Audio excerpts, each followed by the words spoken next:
Douglas, the next generation of young men in particular are becoming increasingly conservative, increasingly right-wing, rejecting so much of the leftist ideology that's been shoved down their throats by the culture, by schools and universities.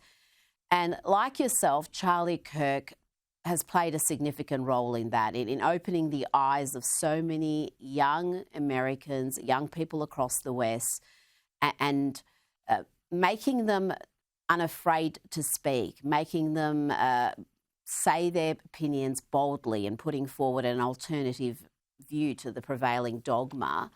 And Douglas, he always did it so politely, even in the face of terrible abuse. I used to play his videos on this program all the time, the interactions where he would cop this ugly, unhinged abuse, and he would always remain calm and politely dismantle the radical left's arguments in the face of terrible abuse, and they still shot him.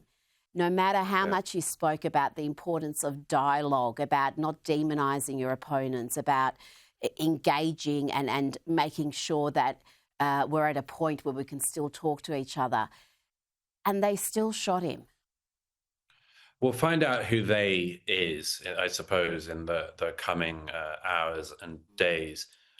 I think that whoever the shooter turns out to be, I do hope that people who listened to Charlie, who were inspired by him, he was an extraordinary communicator. I mean, his success, his earned success over the years of his adult life came about because he had an enormous skill at speaking to people and for people. And he was enormously persuasive. He was enormously skilled and talented. And as I say, it needs to be said again, an incredible patriot. I hope that after this, there will be many people, I suspect, particularly young people who learned a lot from Charlie, admired Charlie and much more, who will be tempted at a moment like this to sink to the kind of level that they perceive in their opponents. I think these moments can be real crossroads. And I hope that all of those young men and women across America and elsewhere who were inspired and educated and informed by Charlie realize that their task now is to pick up where he left off and to emulate what he did, and to emulate the courtesy, the patriotism, the decency that he showed in his public life, and that they don't sink into the kind of behavior which they see among their opponents. I hope that is the case, because you say, Rita, Charlie always demonstrated such considerable courtesy and decency, even to his political opponents who were screaming abuse at him and much more. So it could be, as I say, this is only hours after this terrible news has come through. It could be one of those moments where some people sink down and meet their opponents on their opponents' terms. But it would be a much better thing for America and for all of us, I think, if we rise above that. And remember that what Charlie said and was saying right up until the moment he was shot remains as true now as it was all of these years, which is that, yes, we need to be able to explore ideas. We need to be able to talk. We need to be able to talk across divides. And that if we lose that, then people resort to violence.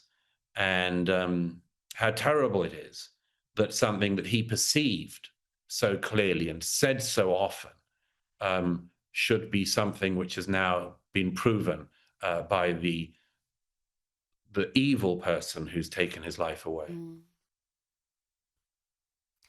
And he was always so brave. He talked about speaking truth, and in the past week, he has spoken a lot of truth, a lot of uncomfortable truths about crime in the US, particularly after the murder of the Ukrainian young Ukrainian woman down in North Carolina, and the media's reluctance initially to touch that story at all, the overrepresentation of a segment of the population in the violent crime stats. So many really crucial issues, Douglas, that should be spoken about, but yes, the media is perhaps afraid to. So many commentators don't want to be cast as racist or bigots or be called hateful like Charlie was, for stating facts that may be uncomfortable. But how are you going to ever tackle these issues if you don't actually even acknowledge them?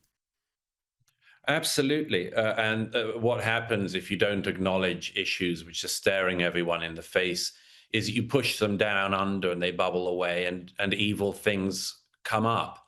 You seed an evil harvest when you do that.